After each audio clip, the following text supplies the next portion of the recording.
investment bank in VA, and I was reporting to this lady. She seemed very nice to me, but along the line she would go back to my boss and to the superior and say things about me.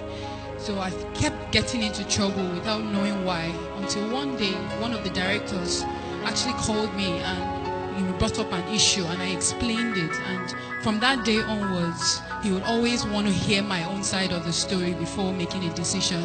So I saw that guy as somebody that was looking out for the interest of anyone that was oppressed. He didn't like to see people oppressed. And because of that, we became very close as like friends. I'll go to his office. He was a director. He wasn't staying in my office, but we needed to interface with him often. So one of the days I went to see him, he was like, let us hang out. And I looked at it, hang out, what bad could come out of hanging out? I don't drink, I don't smoke. And what bad could come out of it? So I obliged. He gave me an address somewhere in VI to come over, and I went there. I was new in Lagos at the time. I didn't really know so many places. So I went to the address and I realized it was his personal guest house. When I got there, I wasn't actually afraid. Nothing actually came to my mind. And we got there and we started gisting, and he was asking me about work and all that. And somewhere along the line, he tried to kiss me, and I was trying to be in the middle of being very rude and still, refusing. And by the time I was saying no, he now became very aggressive, and he raped me. I struggled with all my strength, but he raped me.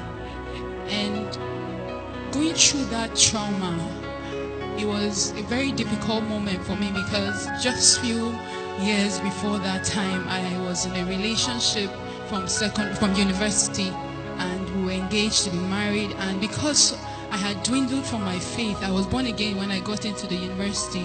When I got into that relationship, I began to do the world standard of dating, one leg in the church and one leg, the standard of dating. So I had come to a point where I just kept feeling the grace of God leaving me. And I made a resolution that I wanted to stand and serve God with all my heart. And at that time, it was just, I had actually broken up that relationship because of my faith. And I came to Lagos year in and year out. I was not involved in any relationship. I had made up my mind to keep myself. So when this thing happened, it was really traumatic for me, because I had succeeded for a couple of years and I was having to deal with that. While I was going through that trauma, I couldn't tell anybody. I couldn't tell my colleague. The only person I told was that same boss of mine that used to, put me into trouble. I was really distraught. So I went to her. She saw me really sad and she spoke with me, and I told her, but I didn't tell her who it was. But it happened on the 22nd of December, and the few weeks after, on the 31st of that same month, I went for crossover service, and I was burdened. I had so much pain in my heart. I just needed to cry out, and I cried to God in that service, and I repented. I asked God for forgiveness, because I kept blaming myself for obliging that visit. And as I kept crying and begging God for to cleanse me, to help me, to heal my heart, I came back from that service really feeling free, because I could get myself back again. Because throughout that period when this happened, it was like I was going crazy. A car would actually almost knock me off. The whole incident just kept playing back in my mind, and the trauma was unbearable. So I was going through that incident when I got back on the 1st of January, and I was in my room and I was feeling uncomfortable. So I was like, maybe what's happening? I said, maybe it's because I've not been involved in such an act for such a long time. That's why my body's responding this way, because I was feeling a lot of pain and discomfort. So I now walked down to the hospital, just a few streets away from my place, and the doctor did some tests. I told him what happened, and he did some tests, and he said, well, if it is what he's saying, it seems like I'm pregnant, but it's actually too early for him to dictate, so I may have to come back some few days after and check or do a scan. And I went back again, and they realized I was pregnant. And the trauma of it at that point, I thought the rape was bad, but this, I never imagined it in my life, because when I was growing up, I remember I used to always tell myself, I said, Iveren, the day you ever try having an abortion, that's the day you die. And I was one of those names, those children they used to train other people's children. I was very, I'm not adventurous. I think I analyze my movement. I do everything as one that has wisdom. So at this point, not in my secondary school, my primary school, my university, now I'm working. This is the time that such a thing is happening to me. I was really, really down. And while I was thinking of what will happen, I was saying my parents will kill me. I was really, really down. And then he kept trying to talk to me. He kept trying to call me. I wasn't picking his call. One of the days he called the office, because he was just a director of the company, not a personal staff. He called the office and I had to talk to him because he went through the phone. And when he called me and I said, telling me, I broke out into tears and told him what the outcome of what had happened was. And he said I should come and see him. So I went to see him in his office, and I told him what it was, and he would just allow me cry and cry and cry, and then you say, oh my God, your parents are gonna kill you. And then I will cry, I will scream out even more. The pain would you aggravate me. It got me to a point where when it got me to a point where I was really, really in so much pain. He now told me, well, there's a way out. I have a friend that can actually help you, and it will be our own little secret. Nobody will know. It will just be our little secret. And I thought about it. Nobody will actually know. My parents won't know. People that have known me all the years will not feel that I was pretending all this while. They would, it was just an easy way out. So I thought about it. He gave me an address to where, his friend would do the procedure. And I went to the hospital. Why I went to that hospital was, I remember on my way going there, I remember that word I used to say. The day you ever try doing this, that's the day you die. I remembered it and I asked God, I said, God, it's not my fault. It's not my fault. This thing happened to me. It was not my fault. Just forgive me. And I just said that, and, I went ahead. When I got there, the doctor, began the procedure, and at some point I was unconscious. I remember I just said, Lord, forgive me for what I'm about to do, and I became unconscious. And then in the seconds that followed, I died. I saw myself lying down in the same hospital, and I was lying down there, and I was standing, and I could see two of me standing. I couldn't understand, how can I be the same person standing and also be the same person lying down? While I was trying to understand two of me, I've been in this earth for a very long time. I've never seen myself in two places, and I was trying to understand it. In the seconds that followed, I got caught up in the air. And I started rejoicing. I said, oh, thank God, because I know heaven is up there. But as I was rejoicing, as I was heading up, the next day I started heading down again. We said heading down, it was a pit. The walls of that pit, it was gross darkness all over. It had a wall stretched out from the face of the deep.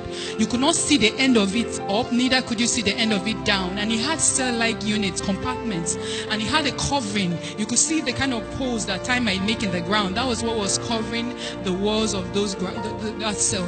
And I was wondering, I was asking myself, what am I doing here? What's happening? What's happening? Everything was happening in flashes. I was asking myself, what's happening? What am I doing here? And before you know it, I found myself on the other side. And it was in that place I realized what was happening. The first thing I saw was a woman. That woman, she had been burning for 100 years, and she'll melt.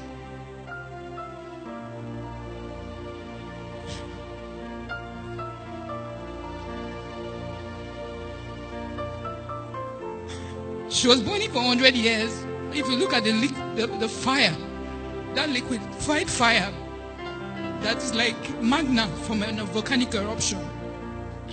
She will melt off, and she was crying with every strain in her and asking God for a second chance, and she would fall back again, and she just kept crying and gnashing her teeth. As I was looking at her, it was no longer about what I was looking at. The fire began to ravish me from my head down to my feet. I began to burn and I began to cry, and I was screaming with every strength in me. I was begging God for a second chance, and I was crying out loud. It was in that place certain scriptures became very tangible to me.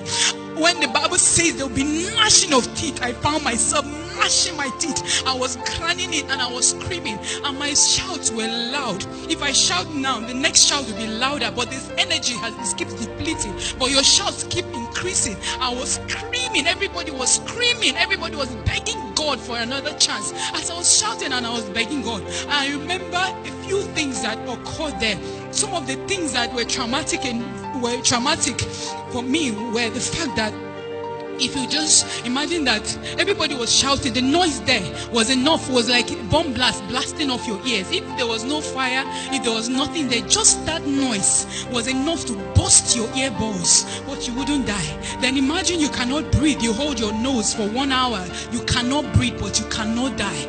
It was bad and it was painful. I realized as I was going through all these experiences, I realized the smell, the stench in that place. If there was no fire, if there was nothing else, just that stench was bad enough. And in all this, I realized one of the worst pain that I encountered there was the fact that I knew that I was damned. I knew that it was over. I knew there was no hope. That was the worst trauma of it all. The feeling of hopelessness. When you know that you are doomed. No matter what situation you are, you can actually be sick with your body being rotten. As long as you have life, you have hope. You can actually be in prison, sentenced to death. As long as you have hope. As long as you have life, you have hope. But in that place, I knew beyond every reasonable doubt that it was over. That there was no way out. And I was begging God and I was asking God. I said, God, if you can only give me even 1 second. I'm not asking to come back and live on this earth. Just 1 second to say Jesus is Lord and die back. I was begging God. I said, God, I don't even mind if you give me, if I come back. And I come back and I'm lying down. I don't have hands, I don't have legs. I'm eating shit and drinking piss, and people are stamping on me. Just the opportunity to come back and restore my ways. It's enough for me. He asked me, I told him, Lord, it's not my fault. And he said, you made a choice. And you are here because you made a decision. And I kept begging. Everybody was begging, and everybody is still begging there. One of the scriptures that also became tangible to me, the Bible says, blessed is he that believes. A lot of people want to see before they believe. But if most of them saw, they know that hell is real. They are in the belly of hell, but it's over. They cannot make a choice now because they wanted to see before they believe. I kept crying and I kept begging God, and I was asking God the same way everybody was begging God. I asked God for just 1 second, just 1 second, and he asked me a question. He said, how many seconds are in a minute? How many minutes are in an hour? How many hours are in a day? How many days are in a month? How many months are in a year? How many years have you spent on this earth? Weigh those seconds in those years. With this 1 second, you are asking me, which of them is greater? Why is this 1 second now more important to you than all those years? And I was helpless. And I kept begging. Every other person was begging. I asked God, I said, God, I preached heaven and hell when I was in secondary school. When I gave my life to Christ, I was one of those students that believed that Jesus is coming now. Those radicals. I always knew heaven and hell was real. I preached it, but I never knew it was this real. And I asked him, I said, why is it that this thing is so real, but we live our lives like it doesn't exist? And And he said that's the trick of the devil. He blindfolds our minds so that we are busy chasing what is not important. And at the end of it all, we realize what is important, but we did not pay attention to what is important. And I kept begging. Every other person was begging. I realized another scripture that says a living dog is better than a dead lion. As long as you are alive, you can make a choice for where you're going to. But once you close your eyes from this earth, it is over. I asked God as I was crying, I was begging. Everybody was shouting with all their strength, asking for mercy. I asked him, I said, God, I preach this thing. Just give me this opportunity. Let me go back and preach to people. Let me go and share this news with other people, because I don't. He asked me a question. He said, Jesus, the Son of God, came, but the world did not believe him. He said the book of Revelations was written for the world to read, but they don't read it, let alone believe it. He said many have come back with warnings for the world. He said they don't listen. Why will they listen to you? I said, God, you don't understand. I will come back. I will tell everyone and anyone that has ears that it happened to me. And in seconds that followed, I found myself heading back. We got very close to where the hospital was. And then I woke up in my body. Fear gripped me for some days. I felt the only thing I needed to do was just to lock myself up, just be worshiping God and just worshiping him, so that maybe if I eat, I will still sin. By talking, I will still sin. So I just wanted to lock myself. And he said, no, I brought you up so that you can come and sound the warning. Few weeks after I was so desperate. I would go about, Jesus is coming. But I was sharing it like somebody that was crazy, like somebody that was mad. But I couldn't tell people that have known me over the years, because I didn't want their reputation. I didn't want them to have a wrong reputation of me. And then one day the Lord told me, he said, for the same reason you died in the first place is the same reason you will die again if you do not go and warn my people. He said, if you love your reputation more than me, you do not deserve me. If you love your life, you will lose it. If you lose it, you will gain it. And I cried to God. And after that day, I received boldness. I found myself in Dominion City, and I received the grace and the boldness to share it. Even though it was a struggle, I received the grace to share it. But one of the things that happened to me, which is why one of the grace that happened to me, one of the last scriptures that became tangible to me, why everybody was begging and crying for God to have mercy on them. They were begging for 1 second. 1 second is tick. 1 minute is tick, tick, tick, tick. 60. 1 second. One of the things that became very tangible to me, it says, I have mercy upon whom I have mercy upon. When I died, God gave me a second chance just because of his mercy. Every other person that was burning that day is still burning today. But I'm here by his mercy and by his grace.